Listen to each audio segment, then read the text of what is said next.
Hello everyone, and welcome back to the channel. Today, we're diving deep into the heart of the Pride Lands, but we're taking a path less traveled. We're not just talking about kings and heroes, but about the shadows that shape them. This is a tribute to two of the most complex and fascinating figures in the Lion King universe. The tragic prince, Scar, and his mother, the often overlooked Queen Uru.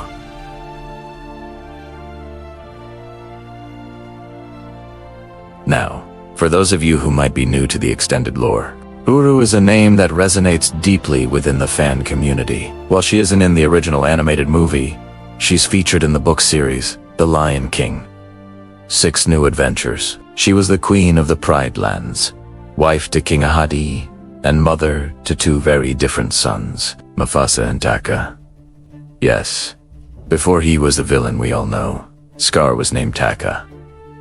The name Taka, in Swahili, can mean waste or dirt, which already tells you a lot about the difficult start he had in life. Uru, on the other hand, is a name that suggests something precious, like a diamond. It's this contrast that sets the stage for their story.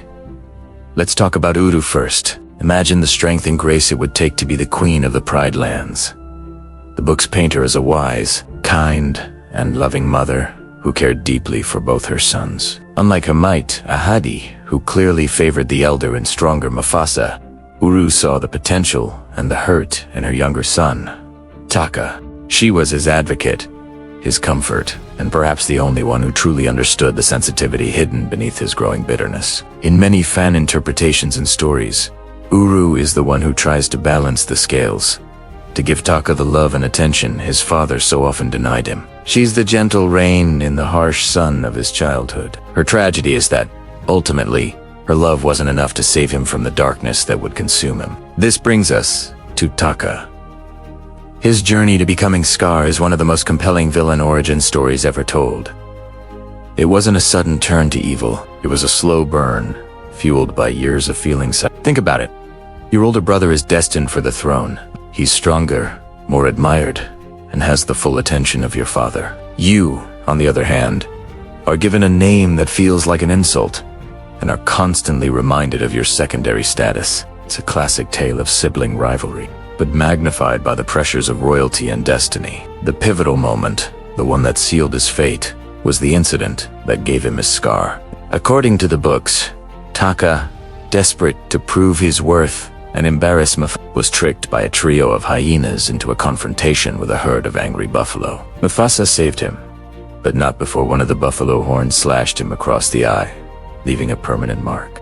When he returned, expecting sympathy, his father, Ahadi, coldly nicknamed him Scar as a constant, brutal reminder of his failure.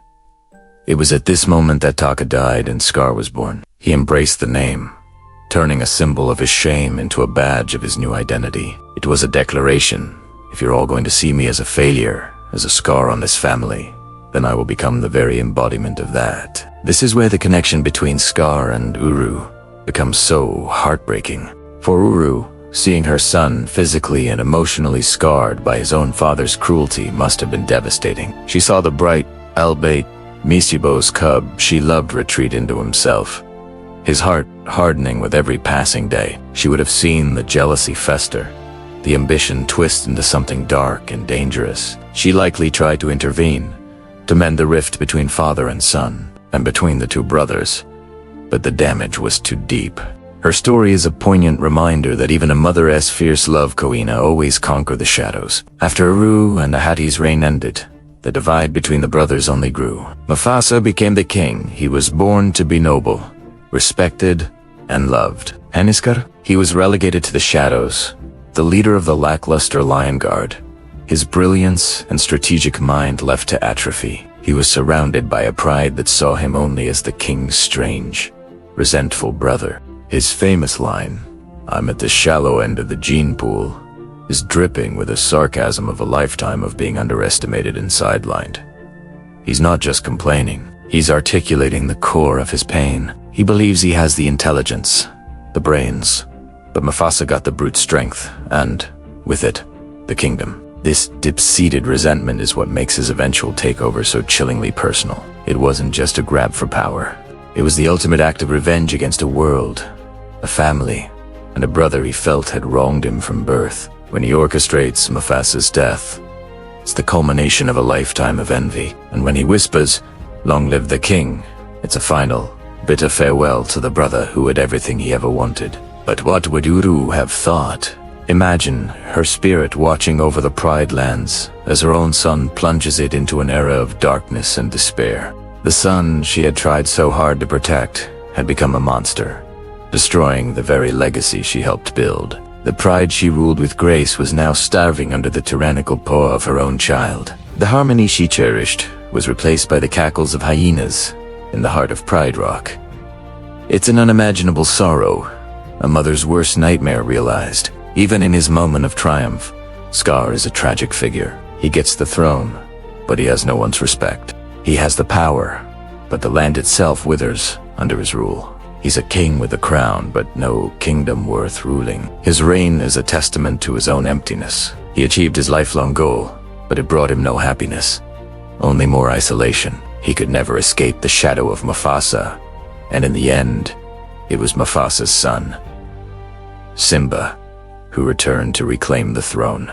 The final confrontation between Simba and Scar is layered with history. When Scar tries to blame the hyenas, it's a desperate echo of the boy, Taka, trying to talk his way out of trouble. When he's finally cornered, his own words, his own betrayal, come back to destroy him. The hyenas, the very allies he used to seize power, are the ones who seal his fate. A perfect, poetic end for a character who lived by manipulation and deceit. So, this tribute is for them. For Uru, the queen, whose love was a beacon of light, even if it couldn't penetrate the darkest corners of her son's heart. Her story is a quiet but powerful part of this saga, representing the love and hope that existed before the tragedy. And this tribute is for Scar, or rather, for Taka. For the lost prince, the brilliant mind, twisted by jealousy and neglect. He is one of fiction's greatest villains, not because he was born evil, but because he was made evil by circumstance, by cruelty, and by choice. Their combined story adds incredible depth to The Lion King, transforming it from a simple tale of good versus evil into a complex family drama about love, loss, and the scars we carry. Thank you so much for joining me on this journey into the shadows of the Pride Lands. It's stories like these that make this universe so rich and so, let's piece together the story of the strongest, the bravest, the fastest, the keenest of sight, and the fiercest leader of his time, before everything went so wrong. Before he was Scar, he was Prince Taka, second-born son of King Ahadi and Queen Uru, and the younger brother of Mufasa. As the second-born, tradition dictated that Taka would lead the Lion Guard. This wasn't just some honorary title, it was a sacred duty. The Guard was the sworn protector of the Pride Lands and the Circle of Life. Taka, gifted with the roar of the elders, was destined for greatness in this role. He assembled his own team, a group of lions who were the best of the best in their generation. We don't know their official names, but the show gives us enough to understand their skills and their dynamic with their leader. Let's start with the strongest. This lion wouldn't have just been a subordinate. He would have been a friend, someone Scar relied on and fought alongside. Their bond was forged in the heat of their duties, protecting the borders and maintaining peace. Next up, the bravest. He was the heart of the Guard, inspiring courage in others. Then we have the fastest. Speed is a critical asset in the vast savannah. This lion was the scout, the messenger, the one who could cover great distances in the blink of an eye. Think of Fuli, but in lion form. He'd be the first to arrive at a crisis and the first to report back to Scar. His agility and swiftness would have been legendary. He was the eyes and ears of the Guard on the move, always one step ahead of trouble. His speed wasn't just for show. It was a vital tool that allowed the Guard to respond to threats across the entire kingdom with unmatched efficiency.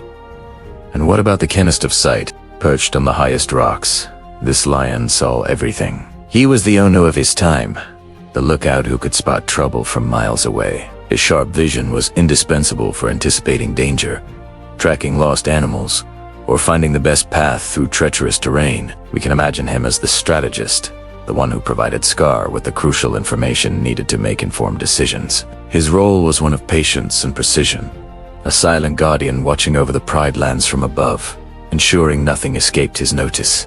Finally, we have the leader, Scar himself, the fiercest. As the leader of the Lion Guard, he possessed the roar of the elders, a power that could level landscapes and command the very elements. But his fierceness wasn't just about the roar. It was about his strategic mind, his ambition, and his natural charisma as a leader. In the beginning, he used these qualities for good. He led his guard with pride and skill, and they respected him. They were a unified team, a well-oiled machine dedicated to protecting the circle of life. They were heroes. So, what went wrong? How did this team of heroes fall apart and become a tragic footnote in Pride Land's history? The answer lies in Scar's growing jealousy and ambition. He saw his brother, Mufasa, destined to be king, while he was relegated to the role of protector. Scar believed his power and intelligence made him more deserving of the throne. He started to believe that the Lion Guard should be more than just protectors. They should be rulers. This is where the serpent Oshari's predecessor comes into the picture, whispering poison into Scar's ear. This mysterious cobra preyed on Scar's insecurities, telling him that with his power, he could be king. One fateful day, this cobra led Scar into a trap. Scar was attacked, and in defending himself, he received the wound that would give him his new name. The cobra's venom didn't just leave a physical scar. It seemed to amplify the darkness already growing in his heart. The pain and the betrayal festered, pushing him further down a path of resentment. He returned to his guard, not as their respected leader, but as a changed lion. He was now Scar, and he had a new, sinister plan. He proposed his idea to his guard. He told them that with their combined strength and his roar, they could overthrow Mufasa and rule the Pride Lands together. He saw them as his partners in a coup, his future royal council. But he made a grave miscalculation. He completely misunderstood the oath they had all sworn. The Lion Guard's purpose was to defend the circle of life and the royal family, not to destroy it. They were loyal to the crown, not just to him. His guard was horrified. The strongest, the bravest, the fastest, and the keenest of sight they all refused.